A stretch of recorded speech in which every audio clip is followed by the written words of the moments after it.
my soul 10,000 reasons.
Today to worship you because this is your day and this is your house.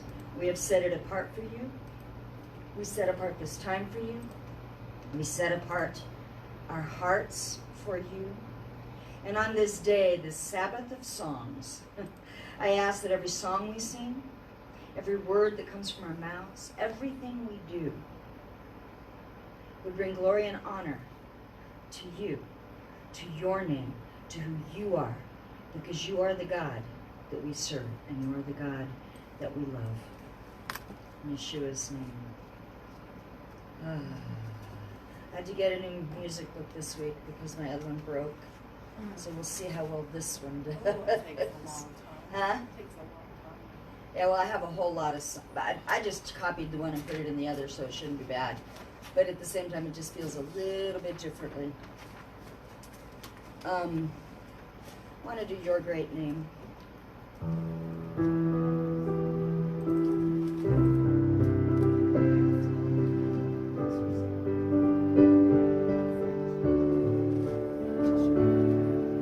Lost to say their way at the sound of your great name. All condemned, feel no shame at the sound of your great name. Every fear has no place at the sound of your great name. And the enemy has to leave at the sound of your great name. Yeshua, worthy is the Lamb that was slain for us.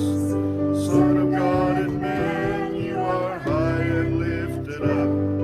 All the world will praise your great name. All the weak find their strength at the sound of your great name. Hungry souls receive grace at the sound of your great name. The fatherless, they find their rest at the sound of your great name. The sick are healed, the dead are raised at the sound of your great name. Yeshua, Worthy is the Lamb that was slain for us. Son of God and man, you are high and lifted up, and all the world will praise your great name.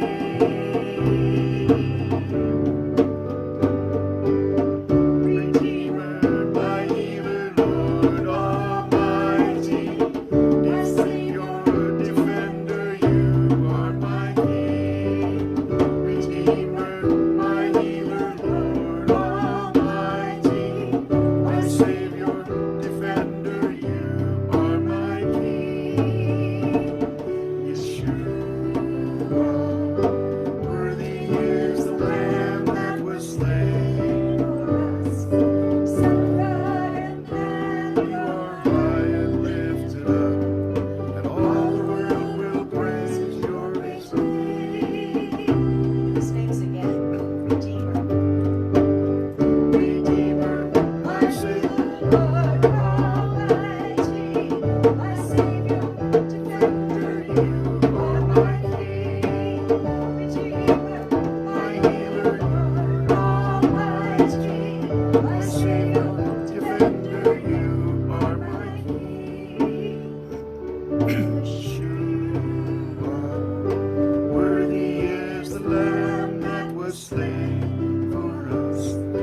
Son of God and man, you are High and lifted up, all the world will praise your great name. Yeshua, Yeshua, worthy is the Lamb that was slain for us. Son of God and man, you are high and lifted up, and all the world will praise your great name. your great name, your great name.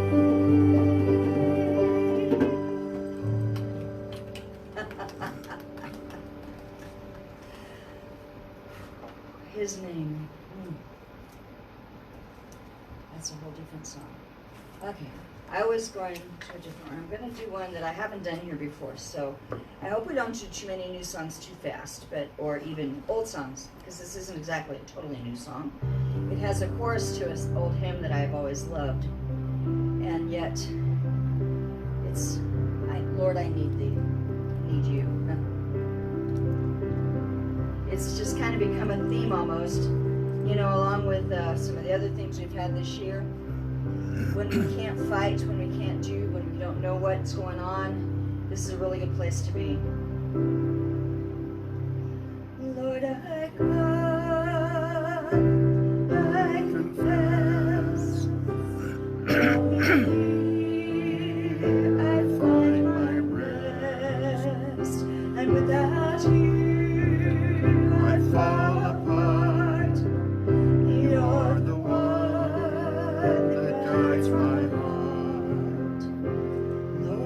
need you. Oh, I need you.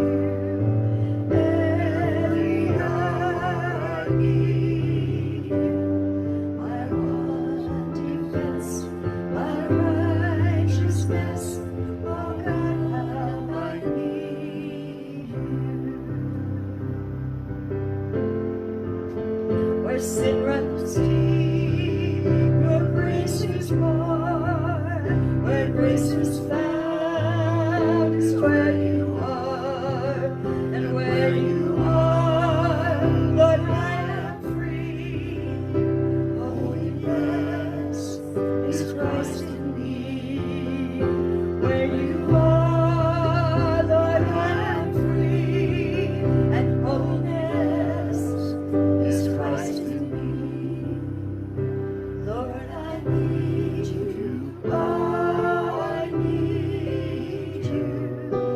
Every hour I need you. My one defense, my righteousness. Oh God, how I need you.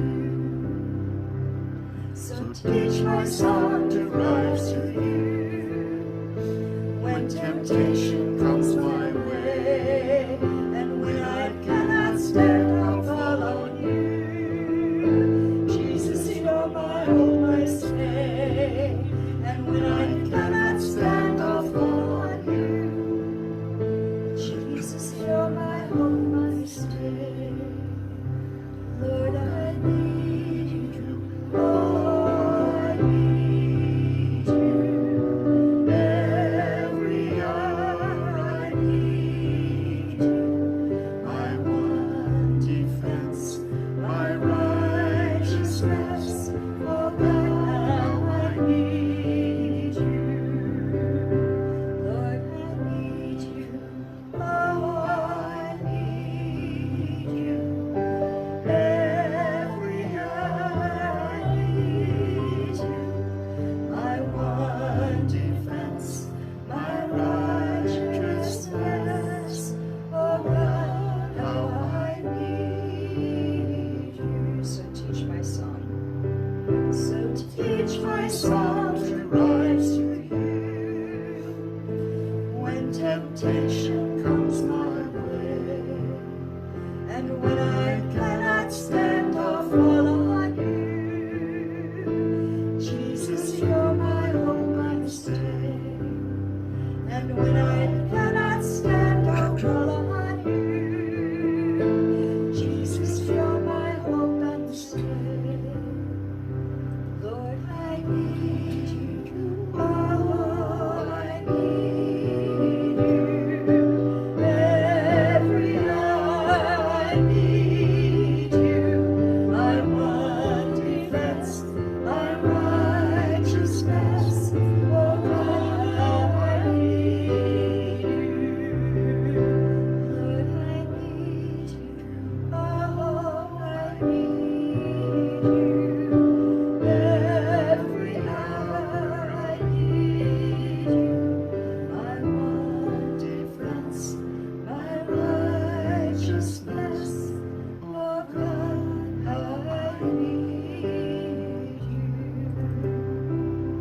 My one defense, my righteousness. Oh God, how I need you.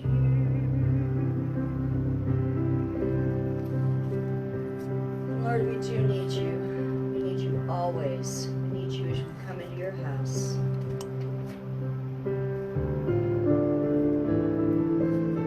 Watch over you.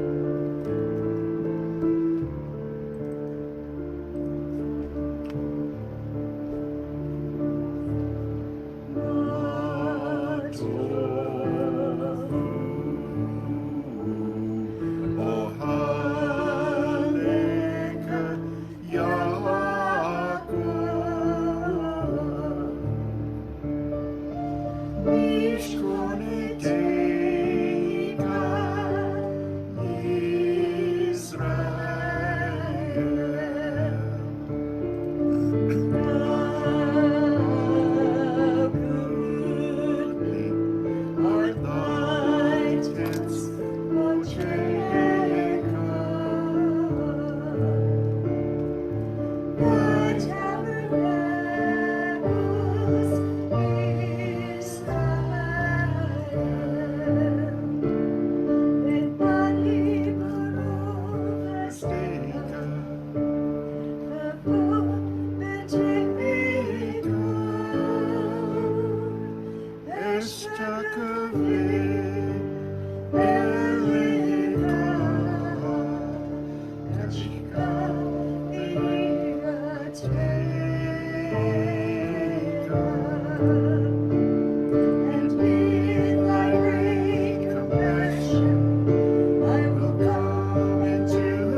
From heaven above.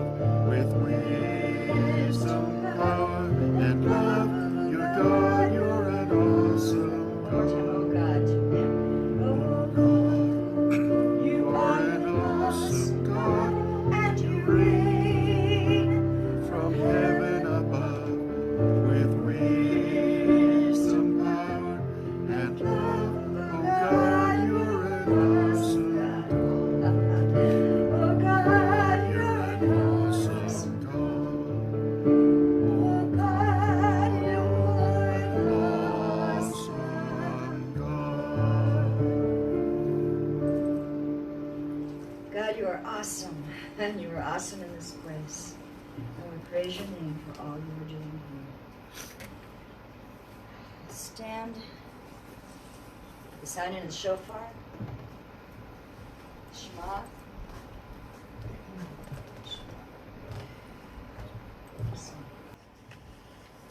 Baruch atah.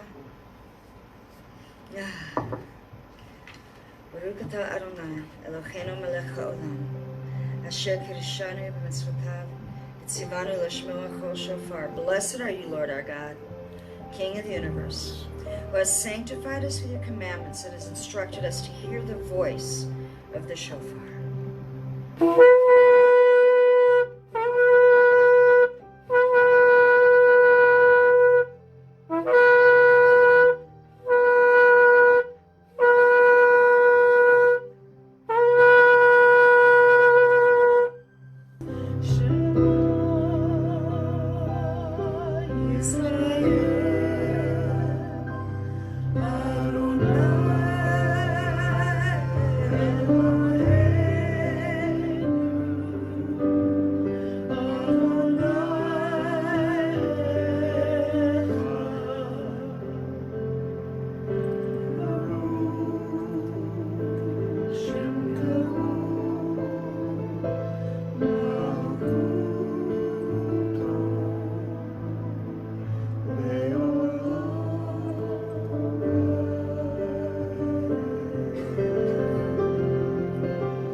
Love the Lord your God with all your heart and with all your soul and with all your might. And these words that I command you today shall be in your heart, and you shall teach them diligently to your children, and you shall speak of them when you sit at home, and when you walk along the way, and when you lie down, and when you rise up. And you shall bind them as a sign on your hand, and they shall be for frontlets between your eyes. And you shall write them on the doorposts of your house and on your gates. And you shall love your neighbor as yourself.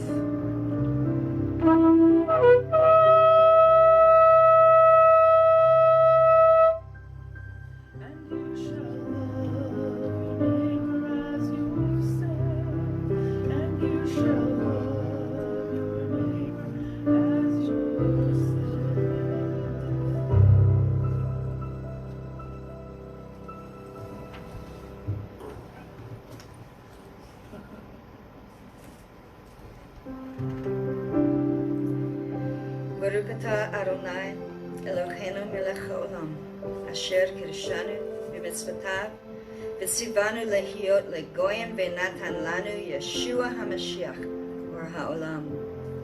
Blessed are you, Lord our God, King of the universe, who sanctified us with your commandments and has commanded us to be a light unto the nations, and has given us Yeshua, the Messiah, the light of the world. And Father, I thank you for your light.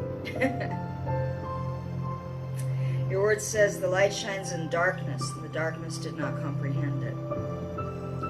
But it also says that your word is a light. It is a lamp unto our feet, a light unto our path.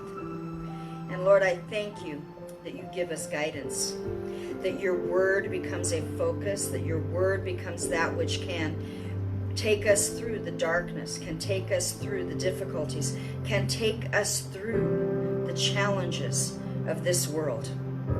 And Father, your word does just that. Your word, whether it's the written or whether it's the word that pops off the page from what you've written, or whether it's that quiet voice within us that says, it's okay, I'm here. I thank you for your word. I thank you for the light that you give us.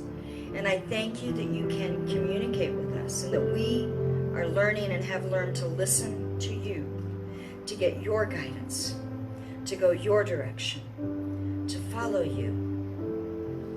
And I thank you for that. And Lord, I pray for those that are not able to be with us today. I think of Leanne and Donna, and I thank you for who they are. I thank you that they pray for us. I thank you that they watch us, even though they cannot come physically. And I ask that you would bring healing to Leanne and strength to her mother. And Father, I thank you for others who communicate with us in different ways. And I am so blessed. Because sometimes I look at the audience here and I think, wow, 12 years and this is it. And yet, Lord, you know that your word goes forth. Your word has gone out from this house, and your word will continue to go out from this house and from this place. And I thank you because we are following after what you have said. And we will continue to do that. In the name of Yeshua HaMashiach. Amen.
I'll go with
That means the angels are agreeing with you, and they are the armies of God.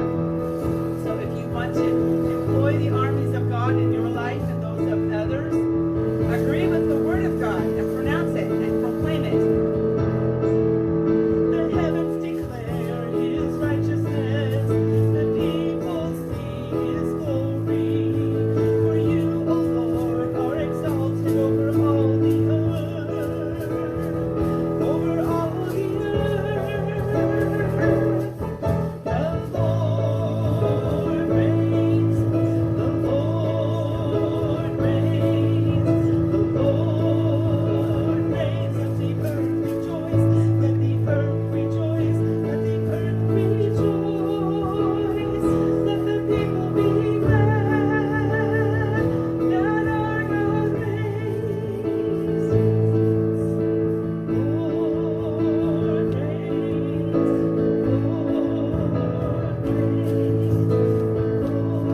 Lord reigns. Let the earth rejoice, let the earth rejoice, let the earth rejoice. Let the people be glad that our God reigns.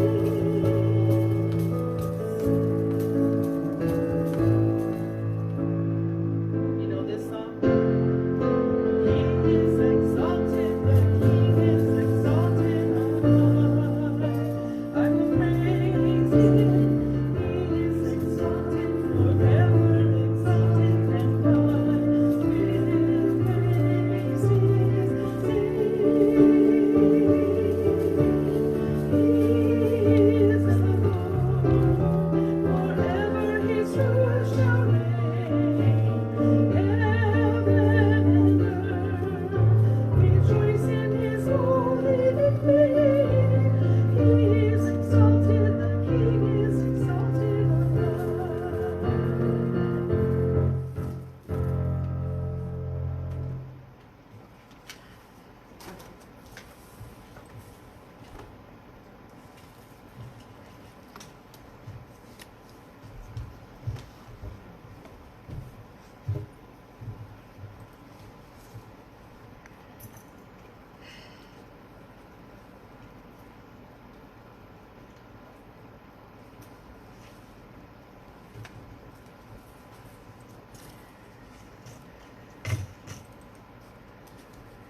I'm gonna do a song just before we read.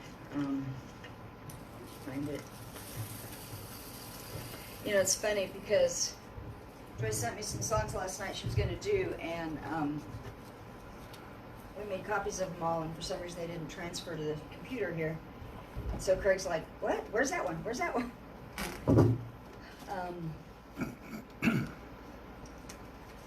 And this is.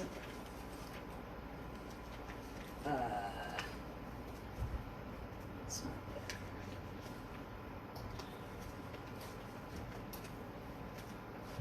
Jeez, it's on this one.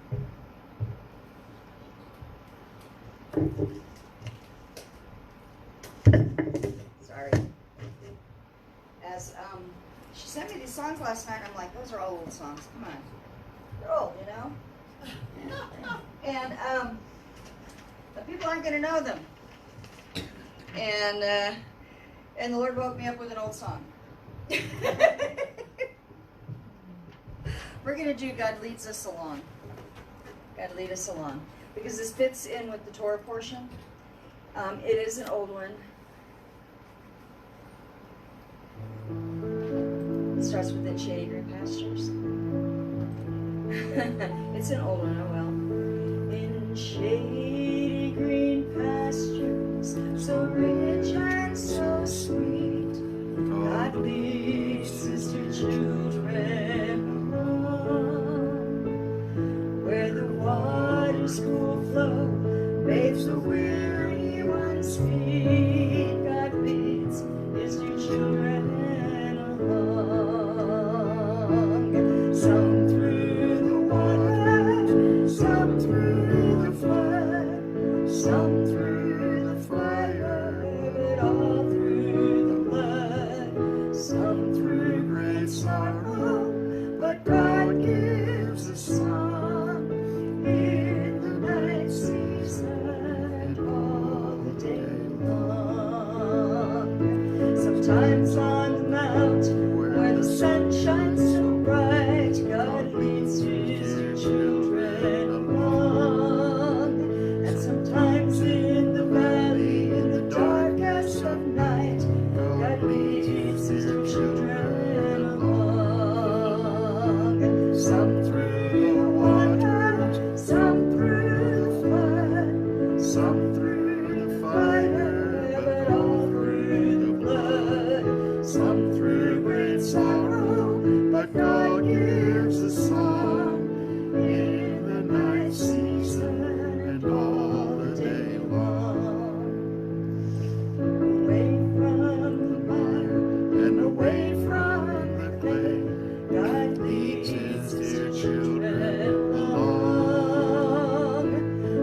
Some through the water, some through the flood, some through the fire, but all through the blood. some through Great sorrow, but God gives a song in the night season and all the day long. And as we read today, you're going to understand where this comes from and why that song was in my head. Because God leads his children, and that's the focus of our Torah portion today, and the Haftarah portion, and what we have in the Apostolic Writings. It's all about God directing, God leading. He leads people different ways, different times, different places, but God is the one who is leading. And we're going to learn a little bit about that. Let's begin with our Torah portion. Are you about ready, Craig? Okay.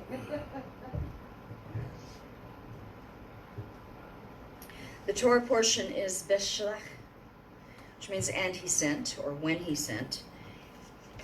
And it refers to Pharaoh sending the people out. He didn't ask them to leave politely at this point. When Pharaoh sent them out, he wasn't allowing them to leave. He was driving them. It was like, get out. I'm done. And so we'll see what happens as that happens. Exodus 13, beginning of verse 17, and Craig's going to read to the end of chapter 14. Now when Pharaoh had let the people go, God did not lead them by the way of the land of the Philistines, even though it was near. For God said, the people might change their minds when they see war and return to Egypt.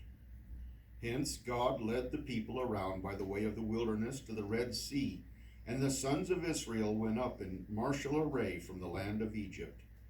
Moses took the bones of Joseph with him, for he had made the sons of Israel solemnly swear, saying, God will surely take care of you, and you shall carry my bones from here with you. Then they set out from Succoth, and camped in Etham on the edge of the wilderness. The Lord was going before them in a pillar of cloud by day to lead them on the way, and in a pillar of fire by night to give them light, that they might travel by day and by night. He did not take away the pillar of cloud by day, nor the pillar of fire by night from before the people. Now the Lord spoke to Moses, saying, Tell the sons of Israel to turn back and camp before Pihatherion, Pihahiroth, Pihahiroth, between Migdol and the sea. You shall camp in front of Baal-zephon, opposite it, by the sea. For Pharaoh will say of the sons of Israel, They are wandering aimlessly in the land. The wilderness has shut them in. Thus I will harden Pharaoh's heart, and he will chase after them. And I will be honored through Pharaoh and all his army, and the Egyptians will know that I am the Lord. And they did so. When the king of Egypt was told that the people had fled, Pharaoh and his servants had a change of heart toward the people, and they said, What is this we have done, that we have let Israel go from serving us? So he made his chariot ready and took his people with him. And he took 600 select chariots and all the other chariots of Egypt, with officers over all of them. The Lord hardened the heart of Pharaoh, king of Egypt, and he chased after the sons of Israel as the sons of Israel were going out boldly. Then the Egyptians chased after them with all the horses and chariots of Pharaoh, his horsemen and his army, and they overtook them camping by the sea, beside Pihahiroth, in front of Baal-zephon. As Pharaoh drew near, the sons of Israel looked, and behold, the Egyptians were marching after them, and they became very frightened. So the sons of Israel cried out to the Lord. Then they said to Moses, Is it because there were no graves in Egypt that you have taken us away to die in the wilderness? Why have you dealt with us in this way, bringing us out of Egypt? Is this not the word that we spoke to you in Egypt, saying, Leave us alone that we may serve the Egyptians? For it would have been better for us to serve the Egyptians than to die in the wilderness. But Moses said to the people, "Do not fear. Stand by and see the salvation of the Lord, which he will accomplish for you today. For the Egyptians whom you have seen today, you will never see them again forever." Excuse me. "The Lord will fight for you while you keep silent." Then the Lord said to Moses, "Why are you crying out to me? Tell the sons of Israel to go forward. As for you, lift up your staff and stretch out your hand over the sea and divide it, and the sons of Israel shall go through the midst of the sea on dry land." You coughed up. Yes, please. "As for me, behold, I will harden the hearts of the Egyptians so that they will go in after them, and I will be honored through Pharaoh and all his army, through his chariots and his horsemen. Then thank you. One moment, please.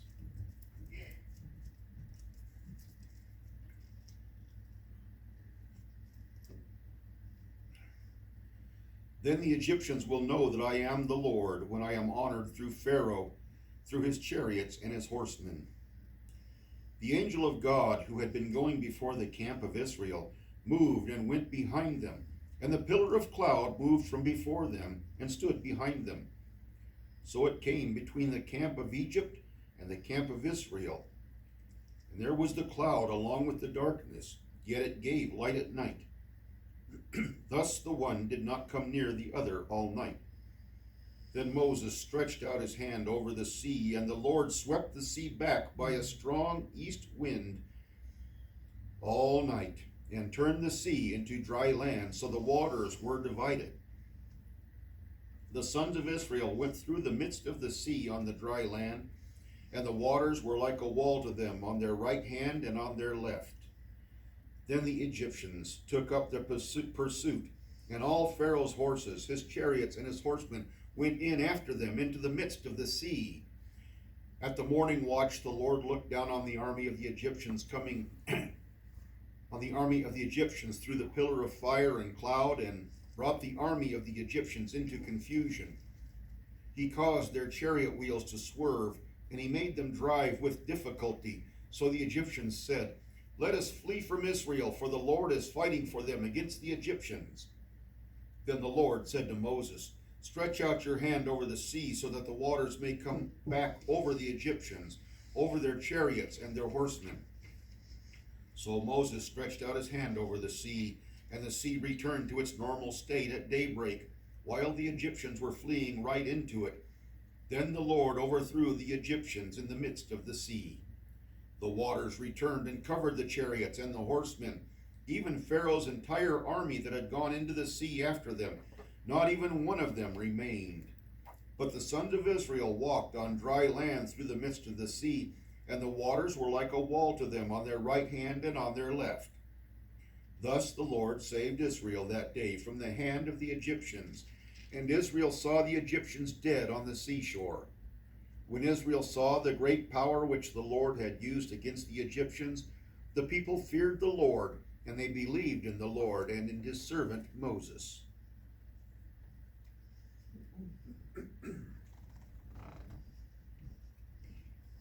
Chris, the next part of our Parsha reading is what happens when the people see God's deliverance. They break out in song. Today is Shabbat Shira, the Sabbath of songs, because here we read the song of the people, song of Moses. Exodus 15.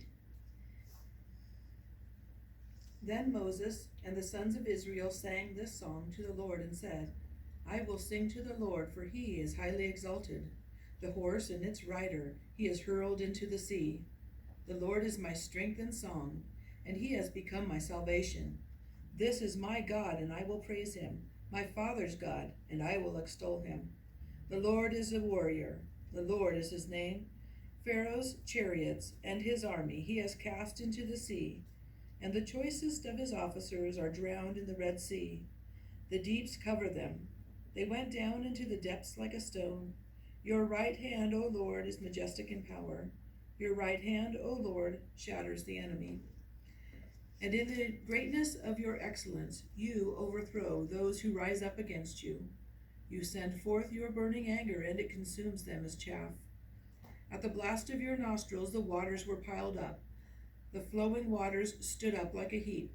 The deeps were congealed in the heart of the sea. The enemy said, I will pursue, I will overtake, I will divide the spoil. My desire shall be gratified against them. I will draw my sword, my hand will destroy them. You blew your wind, the sea covered them. They sank like lead in the mighty waters. Who is like you among the gods, O Lord? Who is like you, majestic in holiness, awesome in praises, working wonders? You stretched out your right hand, the earth swallowed them. In your loving kindness, you have led the people whom you have redeemed.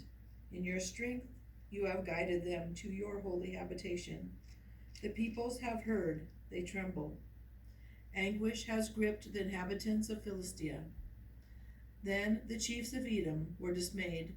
The leaders of Moab, trembling, grips them. All the inhabitants of Canaan have melted away. Terror and dread fall upon them. By the greatness of your arm, they are motionless as stone. Until your people pass over, O Lord, until the people pass over whom you have purchased. You will bring them and plant them in the mountain of your inheritance, the place, O Lord, which you have made for your dwelling, the sanctuary, O Lord, which your hands have established. The Lord shall reign forever and ever. For the horses of Pharaoh with his chariots and his horsemen went into the sea, and the Lord brought back the waters of the sea on them. But the sons of Israel walked on dry land through the midst of the sea. Miriam, the prophetess, Aaron's sister, took the timbrel in her hand, and all the women went out after her with timbrels and with dancing. Miriam answered them, Sing to the Lord, for he is highly exalted. The horse and his rider he has hurled into the sea. Then Moses led Israel from the Red Sea, and they went into the wilderness of Shur. And they went 3 days in the wilderness and found no water. When they came to Marah, they could not drink the waters of Marah, for they were bitter. Therefore it was named Marah. So the people grumbled at Moses, saying, What shall we drink? Then he cried out to the Lord, and the Lord showed him a tree. And he threw it in the waters, and the waters became sweet. There he made for them a statute and regulation, and there he tested them. And he said, If you will give earnest heed to the voice of the Lord your God, and do what is right in his sight, and give ear to his commandments, and keep all his statutes, I will put none of the diseases on which I have put on the Egyptians, for I, the Lord, am your healer. Then they came to Elim, where there were 12 springs of water and 70 date palms, and they camped there beside the waters. Deborah, chapter 16 of Exodus.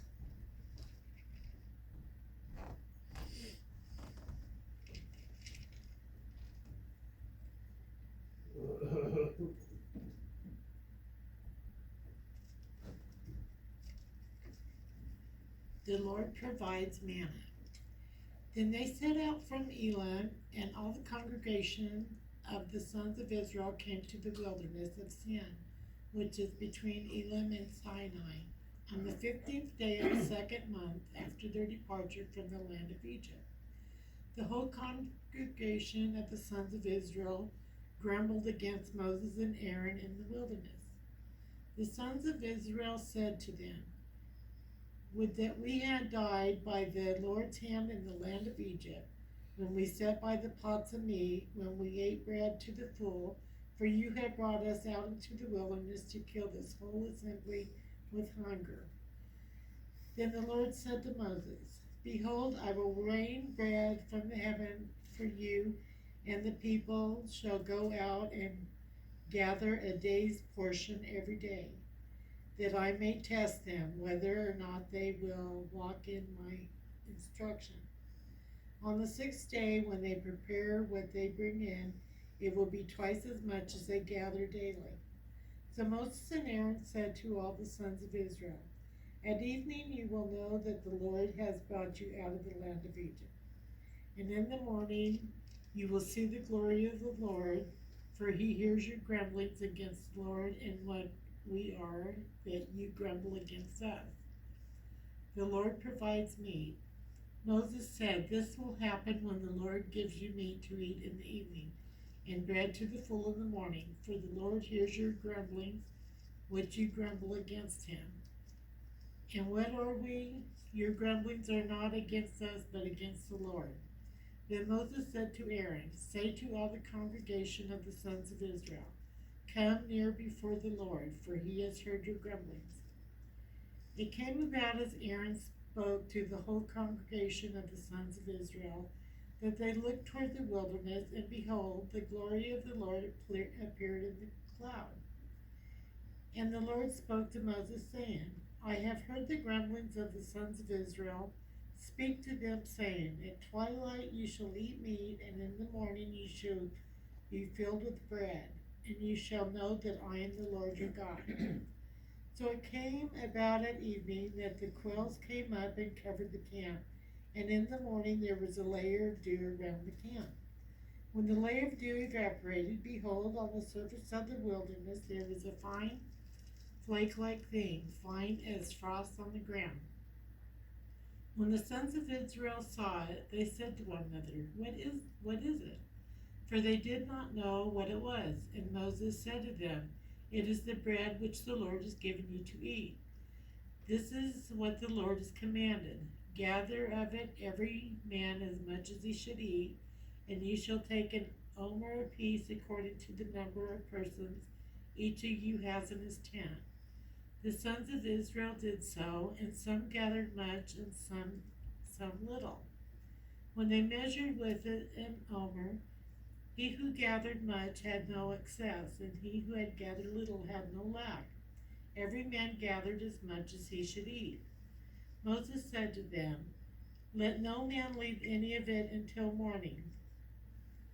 But they did not listen to Moses, and some left part of it until morning, and it bred worms and became foul, and Moses was angry with them. They gathered it morning by morning, every man as much as he should eat. But when the sun grew hot, it would melt. The Sabbath observed. Now on the 6th day they gathered twice as much bread, 2 omers for each one, when all the leaders of the congregation came and told Moses. Then he said to them, this is what the Lord meant. Tomorrow is a Sabbath observance, a holy Sabbath to the Lord.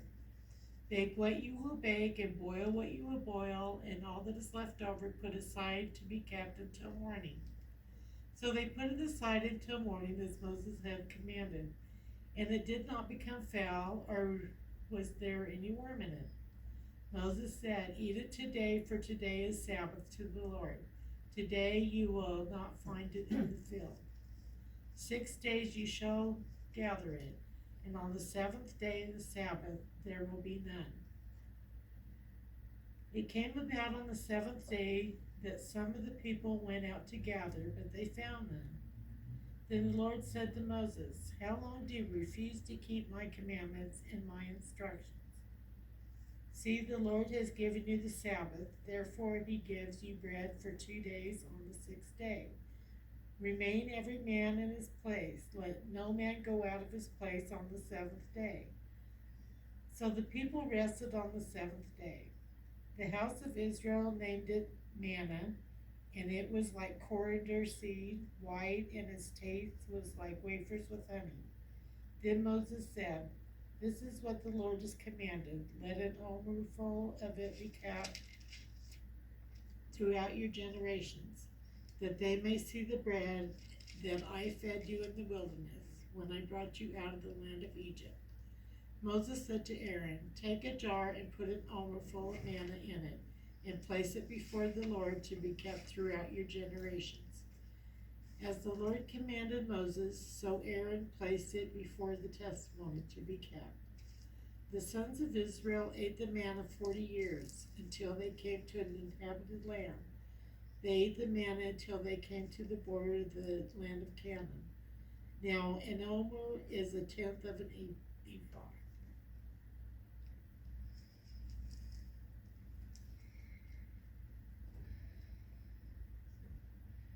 And it continues, Joy. Chapter 17, we're going to read the first 16 verses of chapter 17 as we complete out this portion regarding God leading the people on a daily basis and feeding them. And all the congregation of the children of Israel journeyed from the wilderness of Sin after their journeys, according to the commandment of the Lord, and pitched in Rephidim. And there was no water for the people to drink. Wherefore the people did chide with Moses and said, Give us water, that we may drink. And Moses said unto them, Why chide ye with me? Wherefore do you tempt the Lord? And the people thirsted there for water, and the people murmured against Moses and said, Wherefore is this that thou hast brought us up out of Egypt to kill us and our children and our cattle with thirst? And Moses cried unto the Lord, saying, What shall I do unto these people? They be almost ready to stone me. And the Lord said unto Moses, Go on before the people, and take with thee of the elders of Israel, and thy rod, wherewith thou smotest the river, take in thine hand, and go. Behold, I will stand before thee there upon the rock in Horeb, and thou shalt smite the rock, and there shall come water out of it, that the people may drink. And Moses did so in the sight of the elders of Israel. And he called the name of the place Massah and Meribah, because of the chiding of the children of Israel, and because they tempted the Lord, saying, Is the Lord among us or not? Then came Amalek and fought with Israel in Rephidim. And Moses said unto Joshua, Choose us out men, and go out, fight with Amalek. Tomorrow I will stand on the top of the hill with the rod of God in mine hand.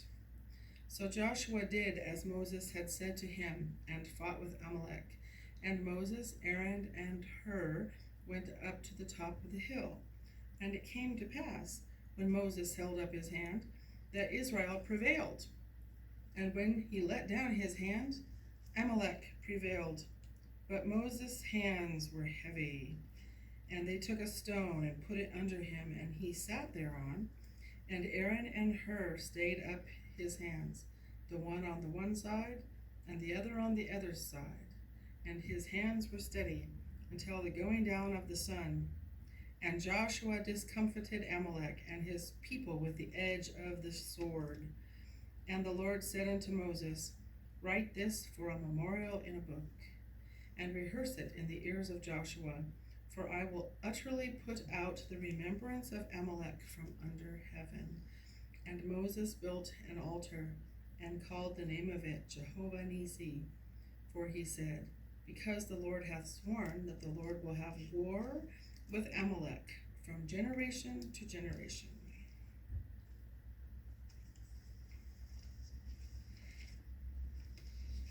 And out of the book of Judges, we're going to read the story of Deborah. Judges chapter 4, beginning with verse 4.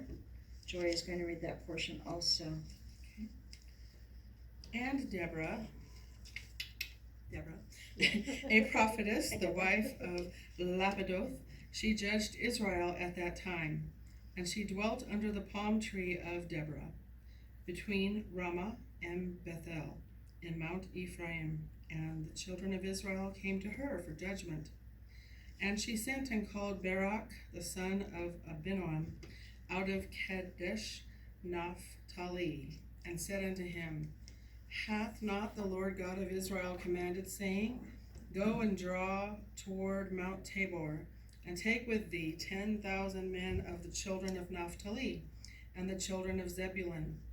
And I will draw unto thee to the river Kishon Sisera, the captain of Jabin's army, with his chariots and his multitude. And I will deliver him into thine hand. And Barak said unto her, If thou wilt go with me, then I will go. But if thou wilt not go with me, then I will not go. And she said, I will surely go with thee, notwithstanding, the journey that thou takest shall not be for thine honor, For the Lord shall sell Sisera into the hand of a woman. And Deborah arose and went with Barak to Kadesh. And Barak called Zebulun and Naphtali to Kadesh. And he went up with 10,000 men at his feet. And Deborah went with him. Now Heber the Kenite, which was of the children of Hobab, the father-in-law of Moses, had severed himself from the Kenites and pitched his tent unto the plain of Zaanaim, which is by Kadesh. And they showed Sisera that Barak, the son of Abinoam, had gone up to Mount Tabor. And Sisera gathered together all his chariots, even 900 chariots of iron, and all the people that were with him, from Harosheth of the Gentiles unto the river of Kishon.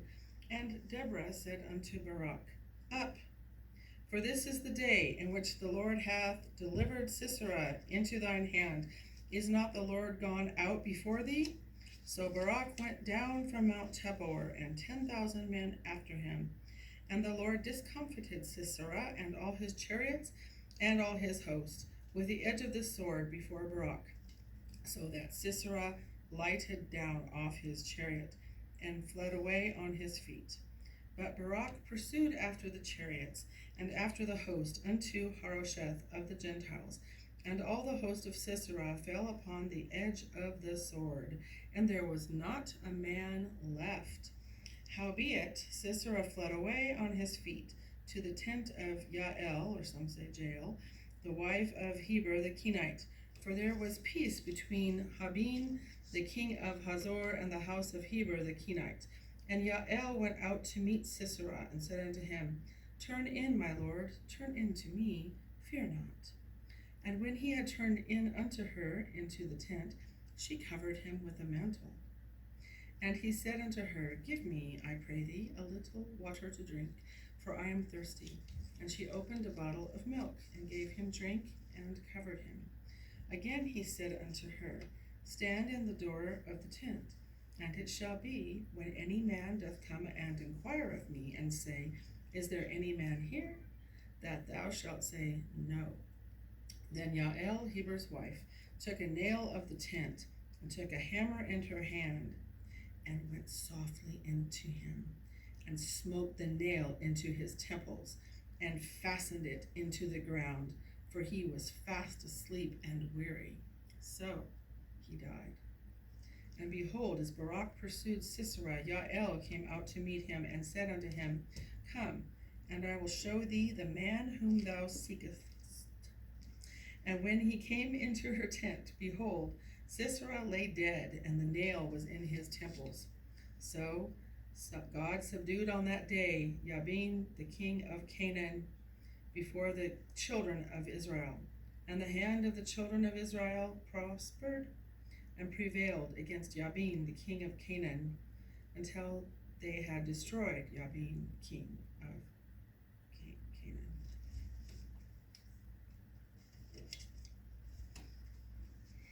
And when they were successful, the people sang. Again, Janie's going to come and read for us the song that Deborah led with Barak, chapter 5 of Judges.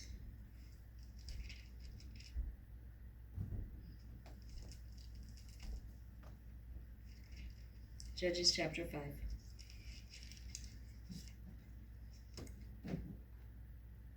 Then Deborah and Barak the son of Abinoam sang on that day, saying, that the leaders led in Israel, that the people volunteered, bless the Lord. Hear, O kings, give ear, O rulers. I, to the Lord, I will sing. I will sing praise to the Lord, the God of Israel. Lord, when you went out from Seir, you marched from the field of Edom. The earth quaked, the heavens also dripped, even the clouds dripped water. The mountains quaked at the presence of the Lord, this Sinai at the presence of the Lord, the God of Israel. In the days of Shamgar the son of Anath, in the days of Jael, the highways were deserted, and travelers went by roundabout ways. The peasantry ceased, they ceased in Israel, until I, Deborah, arose. Until I arose, a mother in Israel. New gods were chosen, then war was in the gates. Not a shield or a spear was seen among 40,000 in Israel. My heart goes out to the commanders of Israel, the volunteers among the people. Bless the Lord. You who ride on white donkeys, you who sit on rich carpets, and you who travel on the road, sing. At the sound of those who divide flocks among the watering places, there they shall recount the righteous deeds of the Lord, the righteous deeds for his peasantry in Israel. Then the people of the Lord went down to the gates. Awake, awake, Deborah. Awake, awake, sing a song. Arise, Barak, and take away your captives, O son of Abinoam. Then survivors came down to the nobles. The people of the Lord came down to me as warriors. From Ephraim, those whose root is in Amalek came down, following you, Benjamin, with your peoples.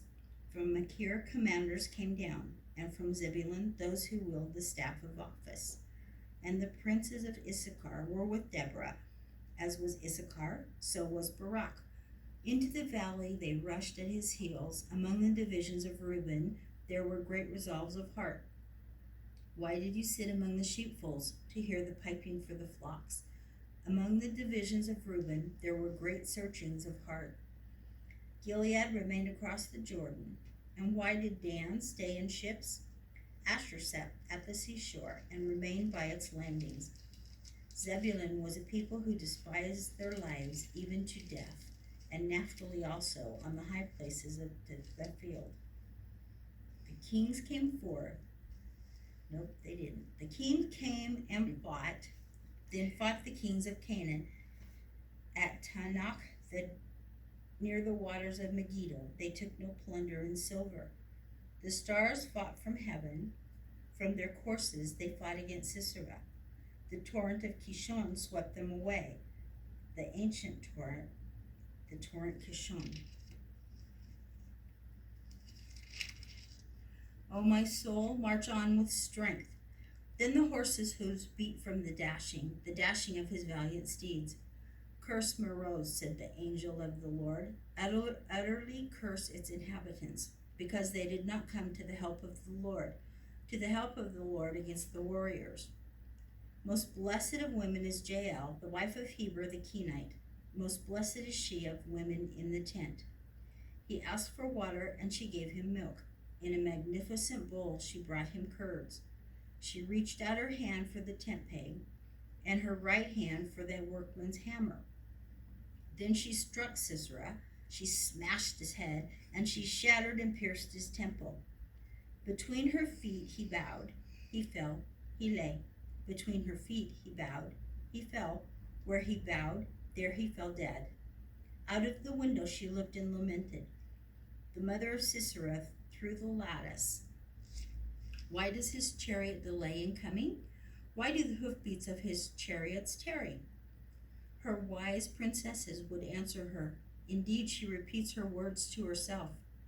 Are they not finding? Are they not dividing the spoil? A maiden, two maiden for every warrior. To Sisera a spoil of dyed work embroidered. Dyed work of double embroidery on the neck of the spoiler. Thus let all your enemies perish, O Lord, but let those who love him be like the rising of the sun in its might. And the land was undisturbed for 40 years.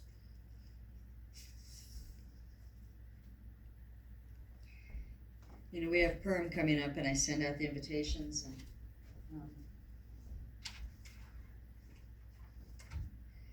it says to come dressed as your favorite Bible character. I wonder who's going to come with a tent peg and a hammer in their hand.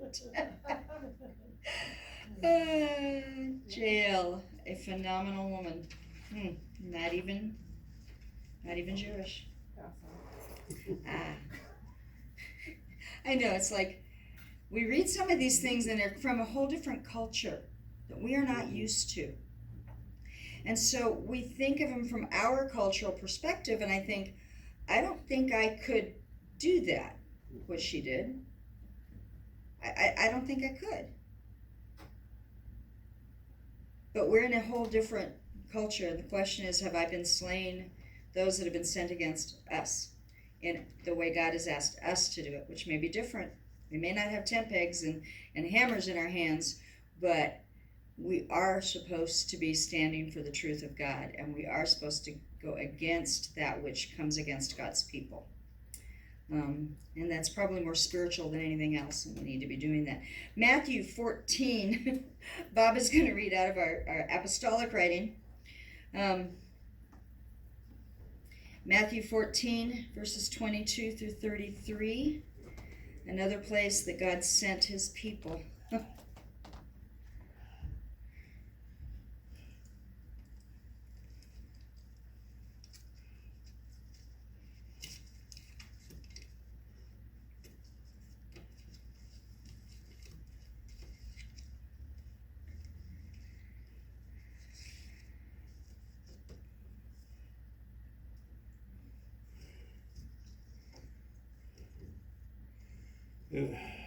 Immediately he made the disciples get into the boat and go ahead of him to the other side, while he sent the crowds away.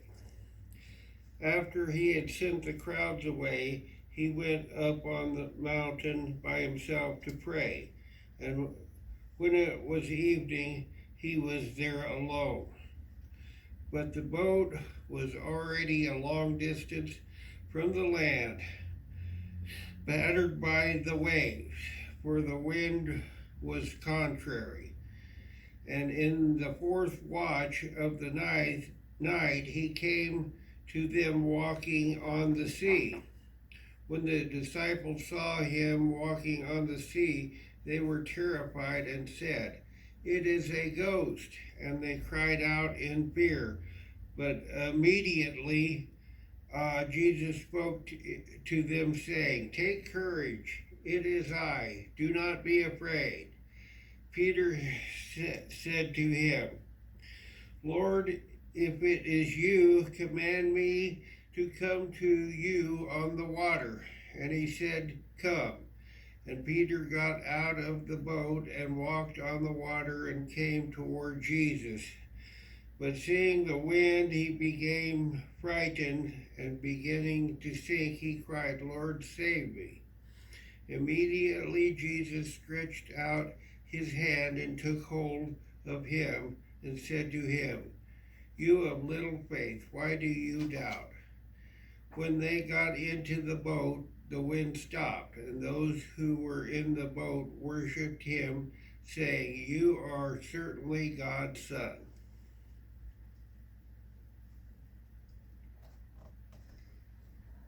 Tying it all together out of 1 Corinthians, the Apostle Paul, writing to his Rabbi Shaul. 1 Corinthians 10, verses 1 through 13. When I put this up on Facebook the first time, it was just 1 through 5, but we're going to take it to verse 13. 1 Corinthians 10, 1 through 13. For I do not want you to be unaware, brethren, that our fathers were all under the cloud, and all passed through the sea, and all were baptized into Moses in the cloud and in the sea, and all ate the same spiritual food, and all drank the same spiritual drink, for they were drinking from a spiritual rock which followed them, and the rock was Christ. Nevertheless, with most of them God was not well pleased, and they were laid low in the wilderness. Now these things happened as examples for us, so that we would not crave evil things as they also craved. Do not be idolaters, as some of them were. As it is written, the people sat down to eat and drink and stood up to play. Nor let us act immorally, as some of them did, and 23,000 fell in one day. Nor let us try the Lord, as some of them did, and were destroyed by the serpents. Nor grumble, as some of them did, and were destroyed by the destroyer. Now these things happened to them as an example, and they were written for our instruction, upon whom the ends of the ages have come. Therefore let him who thinks he stands take heed that he does not fall. No temptation has overtaken you but such as is common to man. And God is faithful, who will not allow you to be tempted beyond what you are able, but with the temptation will provide the way of escape also, so that you will be able to endure it.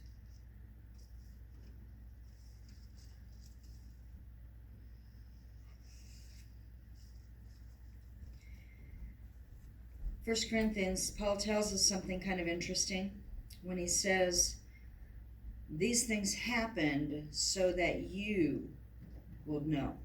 So we will know, right? They took place as events, as warnings for us. You know, there's a couple different ways that we learn. A lot of us can learn by hearing a story. A lot of us learn by reading it. A lot of us learn by doing. There's different styles of learning. One of the things that I'm grateful for is that I am one who can learn by observation. I see someone do something and it doesn't work, and I go, I don't think I'll try it that way. You know, learning from other people's mistakes so that we don't have to make the same mistakes, right? And that's exactly what he is saying here. The scriptures are here. The stories are there so that we don't have to make the same mistakes. And yet, we do, right? Yet, we do. We consistently do. When he wrote here, there's no temptation taken you but what is common to man. You know, I don't know if you've seen this or not, but I've heard an awful lot of people say, God's not going to put on you anything more than you can handle, right? Well, that's not what this is talking about. Sometimes I think God does put more on us than we can handle in ourselves because we need to turn to him. We need him to help us with life. But he has promised that we will not be tempted into sin without there being a way of escape. The question is, are we looking for the way of escape? Or are we wanting what we want? All of the people of Israel left Egypt. They all left following after a cloud by day and a fire by night, right? Visible, strong signs of God's directions. Cloud by day, fire by night, and it was there, and it led them as they went. They could all see it. So there's no question about which direction we're supposed to go, right? Very visible, very much there. Everybody could see it. So God leads them, well, not the most direct route. There was a direct route from Egypt to Israel, where they were going, to Canaan. But God didn't lead them through that direct route because there was a group there in that direct route that they would have had to fight, and war was not something they were ready for.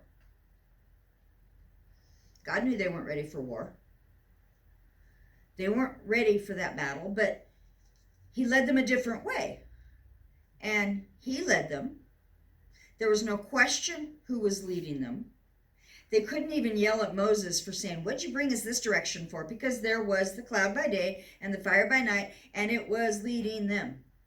And they end up at a dead end, right? How many times you've been doing what God told you to do, and you end up at a dead end? Oh yeah. Or you feel like it's a dead end. And then you have to, okay, God, what? Right? What? They went to Moses. What? Only they didn't say, okay, what now? Did you notice that? They didn't say, what now?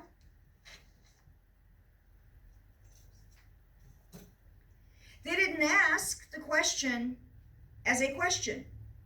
They came and they said, what'd you bring us here for, to get us killed? You brought us here to get us killed? You could have killed us in Egypt, come on. Why did you leave? You know, you gave us this false hope.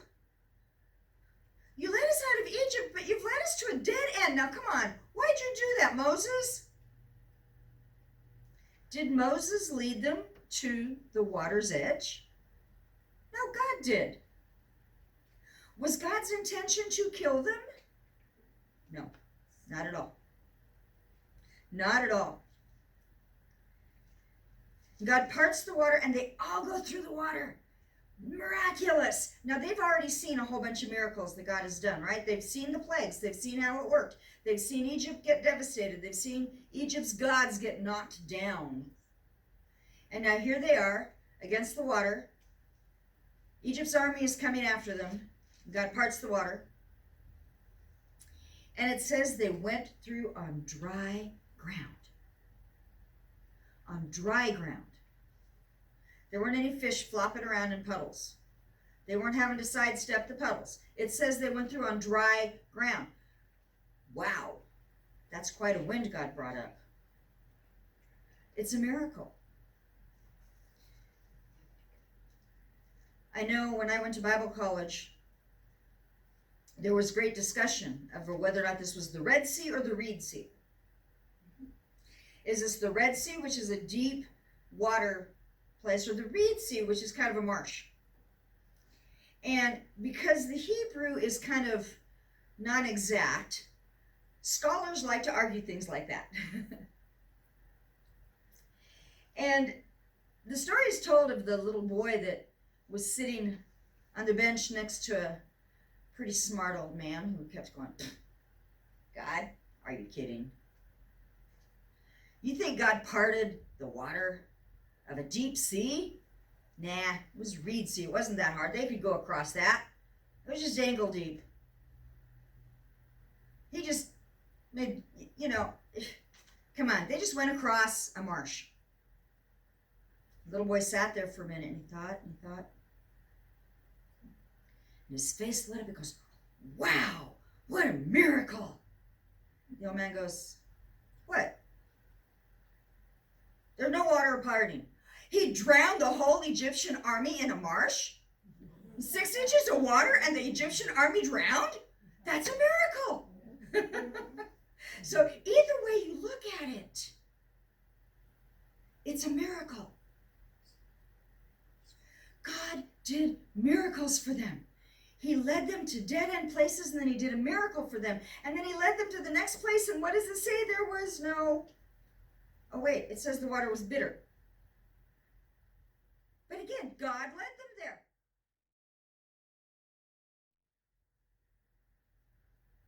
So they couldn't drink it. So they're like, okay, God, we want water, right? I mean, that's kind of it. It just kind of feels that way. Instead of saying, hey, Moses, the water's bitter. What does God want to do now? What's God going to do? It was like, we can't do this. The water's bitter. We can't drink it. And they grumbled and complained. What are we supposed to drink here, Moses? And God gave Moses directions. And God sweetened the water so they could drink it. And from there they came to Eliam, where there were 12 springs and 70 palm trees. 12 springs. There's one spring for each of the 12 tribes. 70 date palms representing the 70 nations of the world. There's a whole lot of teaching in that. Just like everything else there's so many things we could teach on. And it's like, and I have so many ideas that I want to share. And it's like, God says, no, stay here, stay here, stay here. There was water for each of the tribes. And there was fruit for every nation.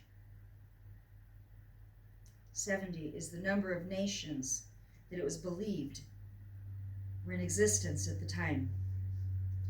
When you see 12 of something, look to see the tribes, what it represents. When you see 70 in Scripture, look to see what nations, what is God giving to the nations?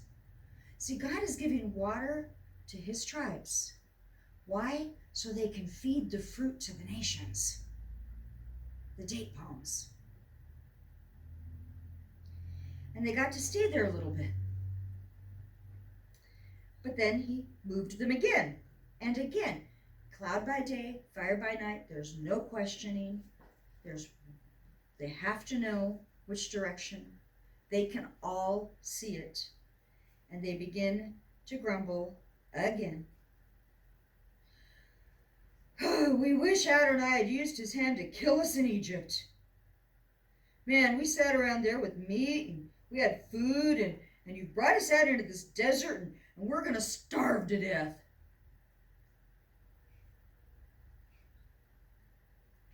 It's like everywhere they went, there was this attitude that went with them. And this all happens as an example for us. God led them. They didn't see how he was going to provide, so they complained. God provided, led them to the next place. Something else wasn't right, and they complained.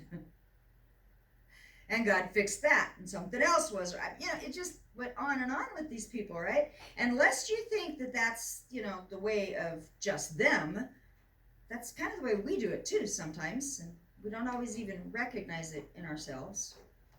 The temptation to grumble, to complain, the temptation to not understand what God is doing and where God is leading, and instead of saying, okay, God, now what? What do you want to do? We get angry, we get upset, we shut down. Sometimes I think I'm not much better than a 2-year-old. I want what I want and I want it now. Kind of like that old saying, the patience. I want patience and I want it now. It doesn't happen that way. Faith happens step by step, example by example. When we watch and we see how God delivers the people of Israel, we can see that he delivers us. When we watch and see that God took them to the water's edge and it felt like nothing was going to work, but he parted the water, that's us. When we walk through the water and he does something else, that's us. God leads us. In the book of Judges, it tells us that Deborah, a woman, and a prophet, the wife of Lapidat, was judging Israel at that time. I bring that up because God does lead through women. He always has. And she was not without a husband. We never are told about Miriam's husband, the sister of Moses. But we know she was married. They had children. She was a prophet. Deborah is a prophet. She was the one that God had judging Israel. And it's interesting to me because she calls for Barach. And she sent for him. She said, hey, get over here, buddy. In the version that Joy read, this is one of the times where I agree with that version, where it basically says, hath not God said? Another translation of it says, didn't God say this to you? Didn't God say? In this one it says, Adonai has given you this order. And you could almost think that God gave him the order just through Deborah. But what this is doing is she's saying, didn't God tell you to do this, and why aren't you doing it? It's a good understanding of the way the prophetic works for individuals. When a prophet or someone who's been gifted in prophecy speaks to you and says, da-da-da, the question I have is, did God say that to you? Because most of the time, in fact, every time, I have heard from a true prophet, and they have spoken to me truthfully. It has been a confirmation of something God's been kind of whispering in the background that I haven't moved on, or I haven't done. Or what happens with me is God kind of whispers something. I go, okay, Lord, now I need to know for sure. And he'll send someone to say something to me that's prophetic. And I'll go, okay. And then I'll find it in the Word. So I look for confirmations. Always I look for a confirmation.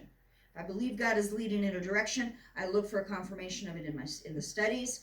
I look for it and I listen for it in confirmation of the people that I know that pray for us, that love us.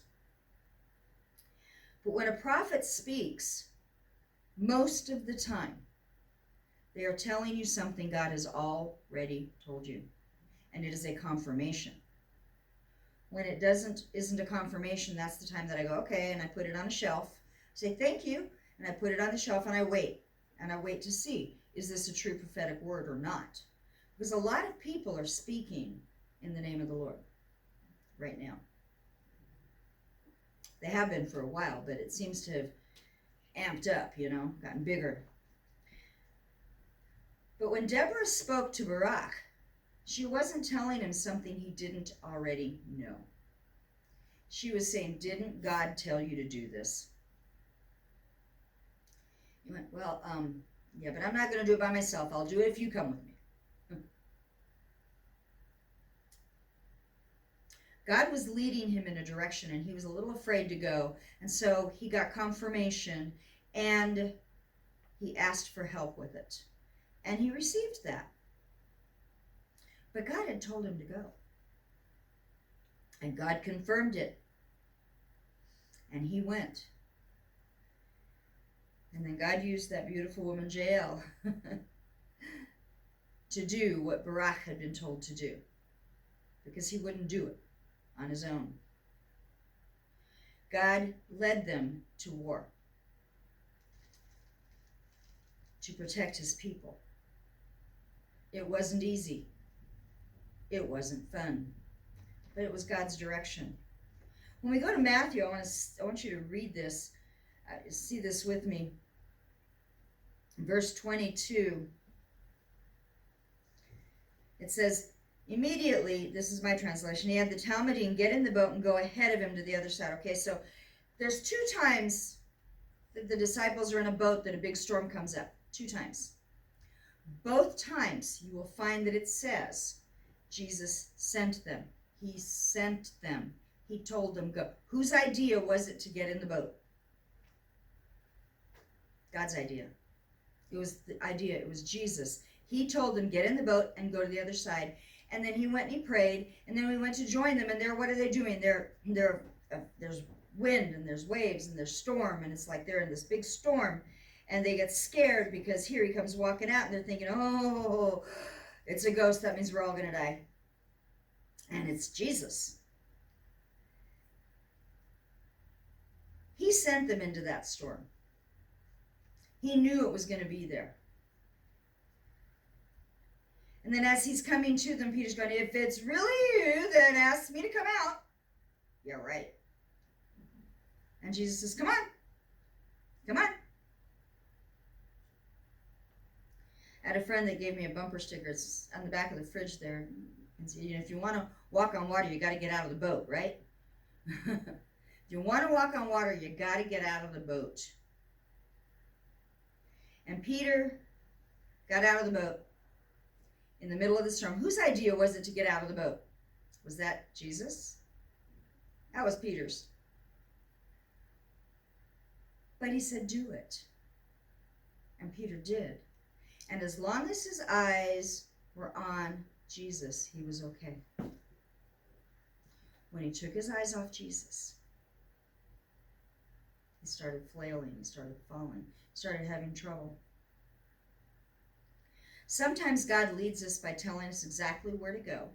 He gives us very specific directions. Sometimes he leads us through our own thoughts, our own ideas, and he says, you want to do that? Sure, let's go do that. Sometimes he says, no, don't do that. Sometimes he blocks it. Sometimes he does those things. But the key is, are we following him? Do we trust him with where he's leading us? Are we watching him? Or are we not? Barak was told by God to go. He didn't trust it. The people of Israel were following a cloud by day and fire by night, and there was no question where they were going, and yet they still consistently questioned. They still consistently complained. Are we doing the same? Do we trust that when God puts us in a difficult situation, He's going to see us through it? Do we trust that when we put ourselves in difficult situations, He'll be there with us anyway and He will walk us through it? Are we following Him? Are we letting Him lead us?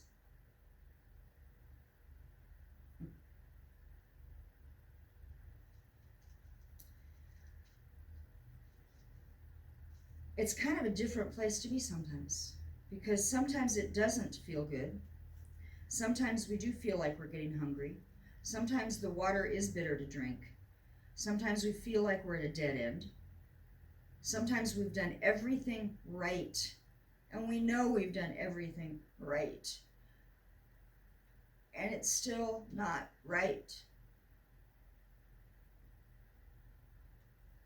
Do we complain, or do we ask for directions?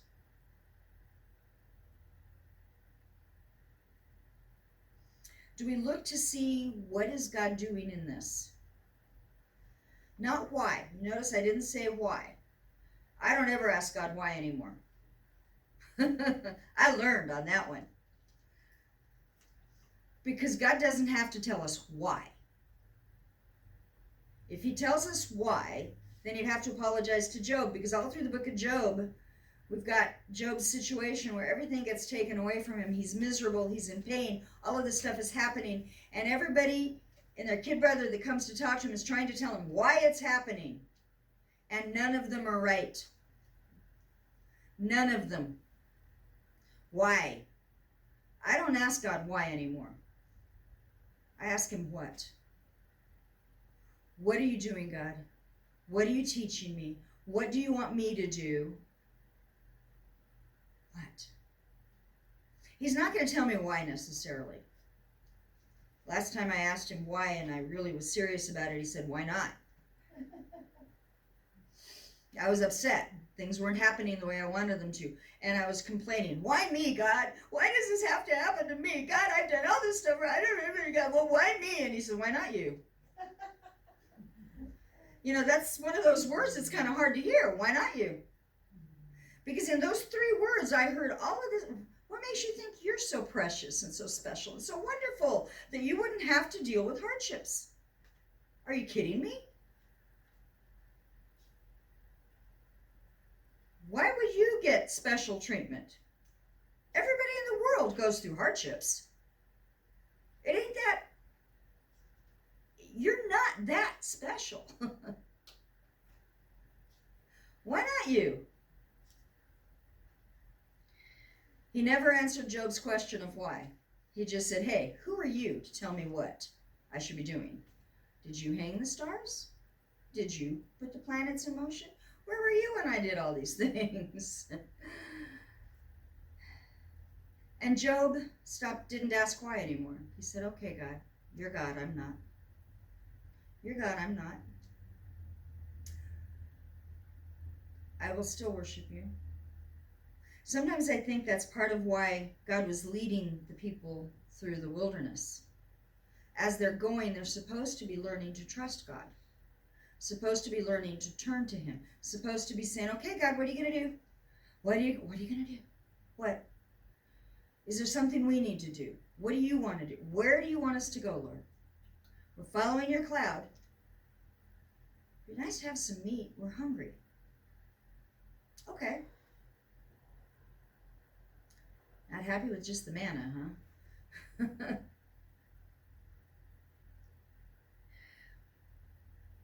Every time they complained, they asked the same question. Are you trying to kill me? Are you trying to kill us? And every time, God came through for them. Every time. I know that one of the things I've learned is that when you're going to be, God's going to use you, He lets you go through all kinds of stuff. Why? So you'll learn to follow Him. So you'll learn to hear Him. So that you'll learn to know who He is. So we'll be able to say with confidence, well, you know, I've never really not had food to eat. I might not have liked the food you provided very much, but I've never starved. God, as long as I'm following you, you seem to make that happen. I've never not had a place to live. May not have been our home. There have been a couple times we've had to stay with other people. But God we've never had to sleep out in the street. I'm so grateful for that. Has God taken care of us? Yes. Has it always been the big miraculous thing? No. In fact, most of the time, the way He's taken care of us is through the ministry of other people who are following Him also. And when we come to hard places, when we come to hard decisions, when we come to knowing what do we do now, we can trust He's going to lead us. We can trust that. We can double check. We can make sure. We can honor Him. We can do what He wants us to do. And continue to do what He wants us to do. And He speaks to us.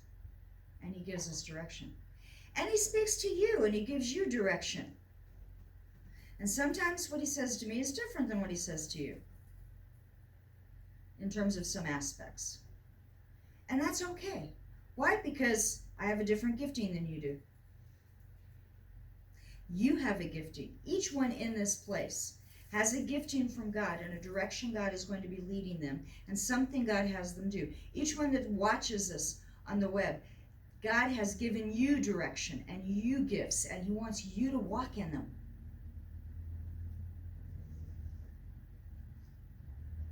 I'm looking at the candles and the way they're burning today, and most of the time they burn even, right? The one on the end, which represents the spirit of understanding. The spirit of understanding is burning faster. The question I have is, are we understanding? Are we understanding? When God provided for the people, they sang. They sang praise. They sang glory. They sang honor.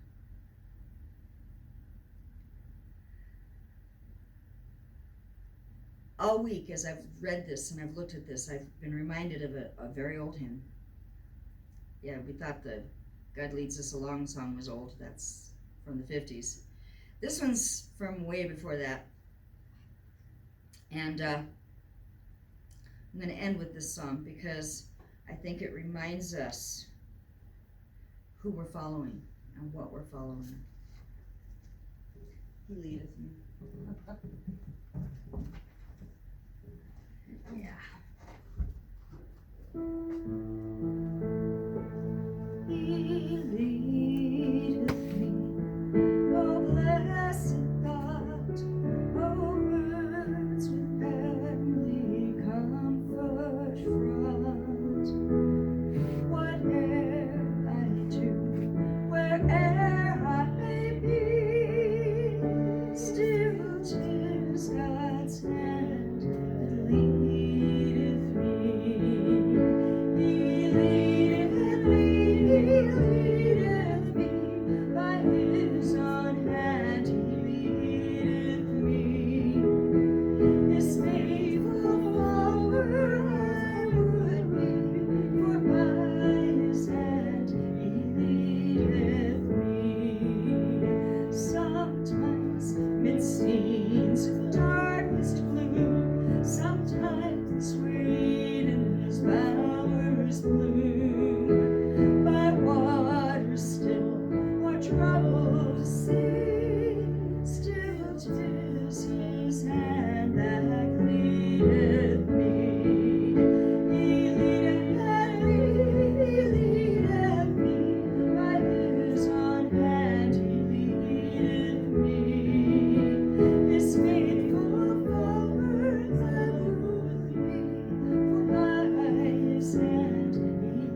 place my hand in thine, nor ever murmur, nor repine. Content whatever lot I see, since 'tis my God that leadeth me. He leadeth me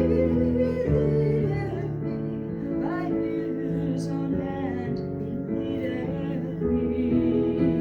His faithful follower I would be, for by his hand leadeth me. And when my task on earth is done, when by thy grace the victory's won, in death's cold wave I will not flee, since God through Jordan leadeth me. He leadeth me by his own hand, he leadeth me. His faithful follower I would be, for by his hand he leadeth me. He leadeth me by his own hand he leadeth me. His faithful follower I would be, for by his hand Jesus leadeth me. Abba Father, we thank you that you are the God who leads us. And I would ask that if we would all refocus our eyes on you. Even as we may have stepped out of a boat, we may be in swampy water, we may be in dead end, we may be getting ready to go to war, we may be seeing an enemy. Lord, you lead us. And I ask that you would help us keep our eyes on you for your direction, what you want to do, how you want to go, what you would have us do next, individually and corporately, Father, as we prepare for our meeting on Friday night. Lord, give us your guidance, your direction, your place, not just what we think or what we possibly might want to do. We all have really good ideas. But Father, what do you want to do in this next year?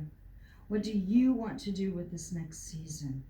And what do you want our part to be in it? Thank you that you are answering those prayers, that you will guide us, that you will direct us. In the name of Yeshua HaMashiach. Amen and amen. Have Joy come and lead us. Before Joy speaks, I would like to tell you a story. You can have a seat. It's going to Oh take my a little goodness. bit. Doesn't do this. Going to take you back to the 1980s, mid-1980s. My wife and I were having some marital difficulties. And I was a truck driver at the time. And this particular time, I was with a group of about 16 other truck drivers. We were hauling hazardous waste from someplace near Santa Fe Springs, California, up into the desert to a hazardous waste landfill, 2 loads a day. This took us over the Grapevine, which I don't know if you're familiar with the Grapevine, but it's a mountainous, it's not as bad as it used to be, but it's a long downhill straight, or not straight, but it curves downhill when you're going north and curves uphill when you're going south. Well, I was really depressed. I was struggling with financial issues. I was struggling with marital issues. I was worried. I was concerned. I'm not going to say suicidal, but when I'm coming down the Grapevine and looking over the bank and wondering how many times my truck would roll before I got to the bottom of the canyon, that's pretty scary stuff. Well, one night as I was coming back southbound, I was empty. I pulled into a little truck stop at Castaic to get fuel. Not a big truck stop like they have on the highways these days, but just a couple of 3 lanes for trucks. I pulled in there to get fuel, and it was dark. The lights were on the canopy were bright, and all the little bugs were flying around them. I go into too much detail, but hey, it's all part of the story, right? That's what it was. It was a true story.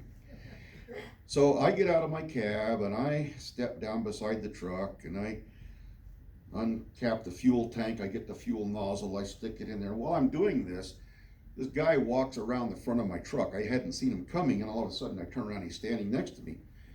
He says, hey, I don't know you and you don't know me, but I have a word from the Lord for you. I said, oh, really? He says, yeah. God wants to tell you, do not give up. I said, oh, okay, that's interesting. And I start fueling, and then I think, well, not give up on what? So I turn around to ask him, and he's walked back around the front of the truck. So I leave the fuel thing running, and I walk around the front of my truck, and there's nothing there. There's no truck. I figured he was a truck driver from the next lane. There's no truck in the next lane. I walk around, there's nobody out there.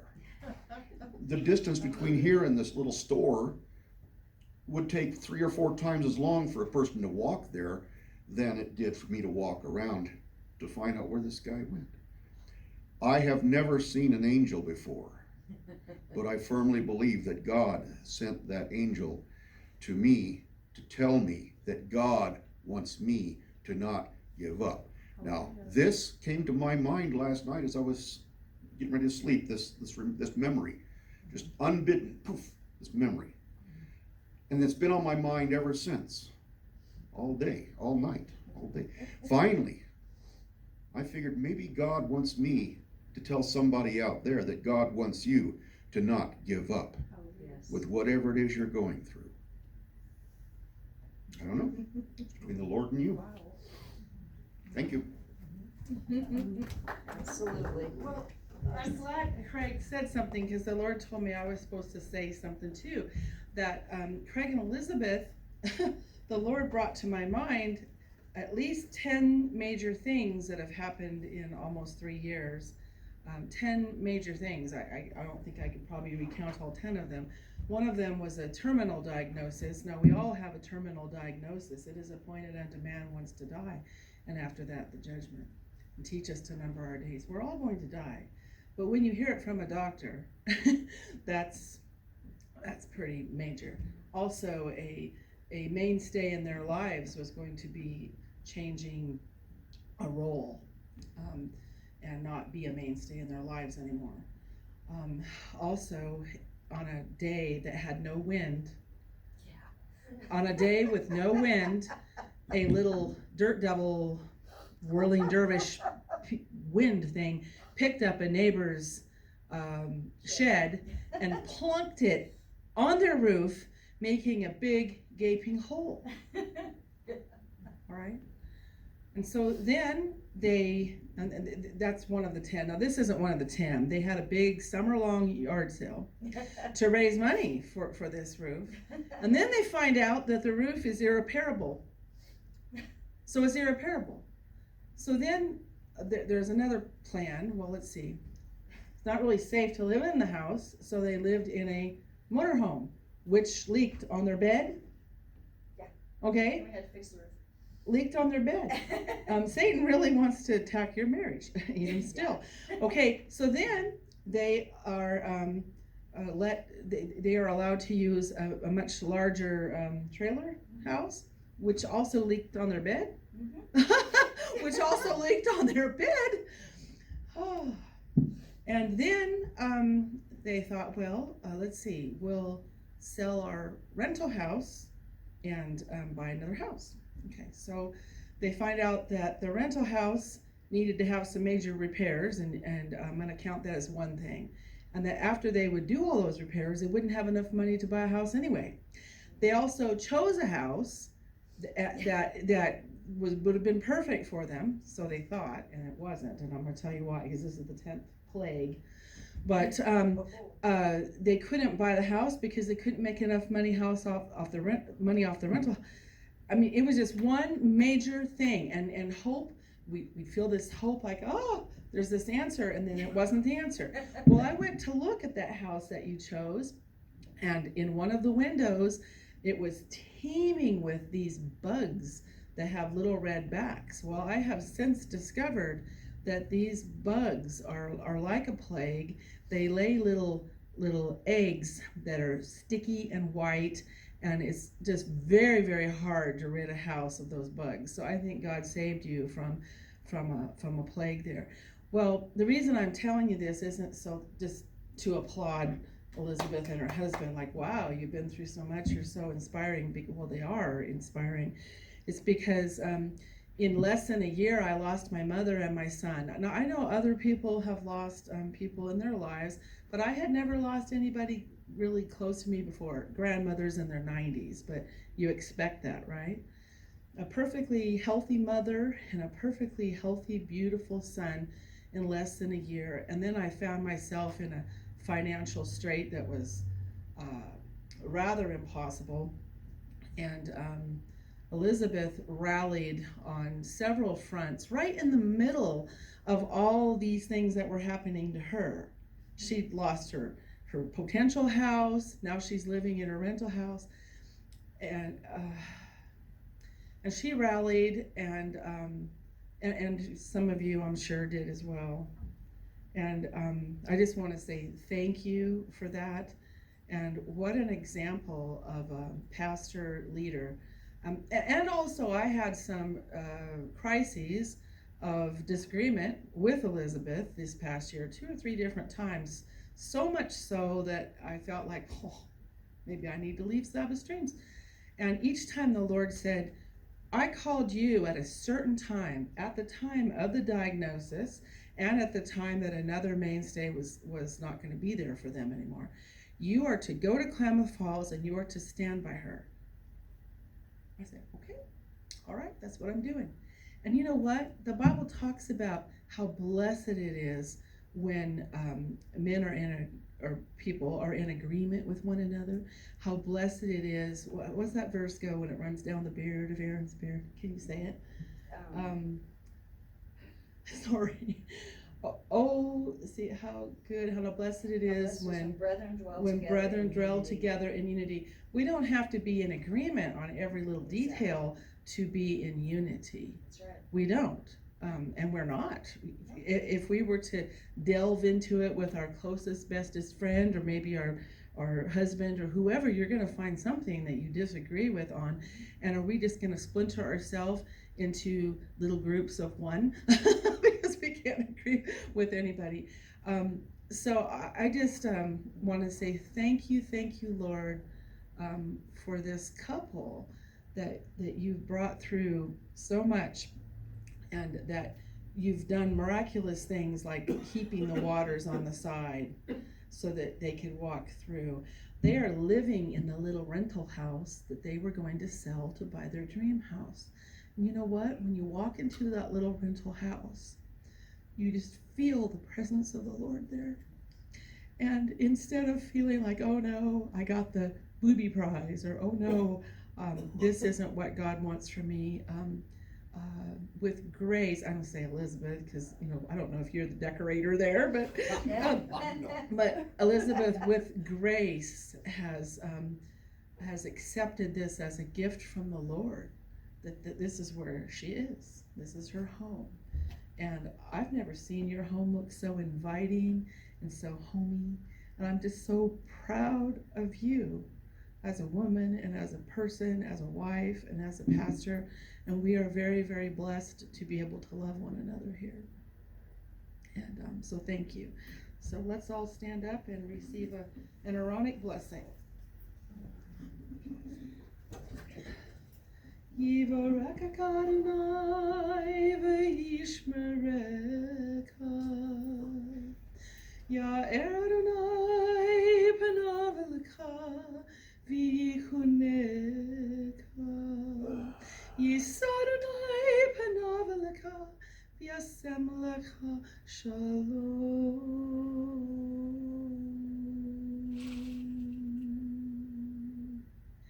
The Lord bless you and keep you. The Lord make his face shine upon you. The Lord be gracious unto you, and lift up his countenance upon you, and give us his peace. Amen.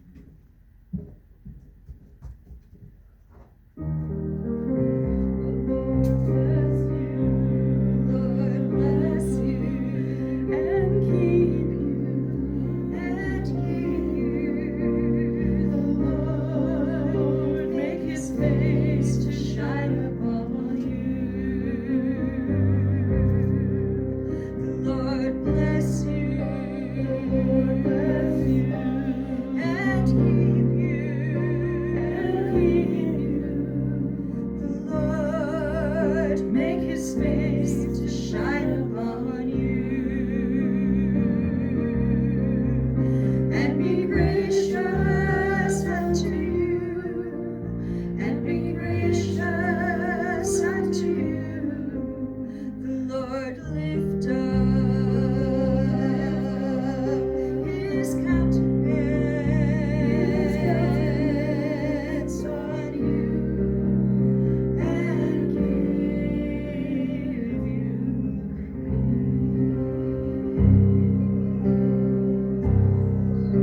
Shabbat shalom, Shabbat shalom, Shabbat, Shabbat, Shabbat, Shabbat shalom, Shabbat shalom, Shabbat shalom, Shabbat, Shabbat, Shabbat, Shabbat shalom, Shabbat shalom, Shabbat, Shabbat shalom, Shabbat shalom, Shabbat, Shabbat shalom, Shabbat shalom, Shabbat shalom, Shabbat, Shabbat, Shabbat, Shabbat shalom. Hey!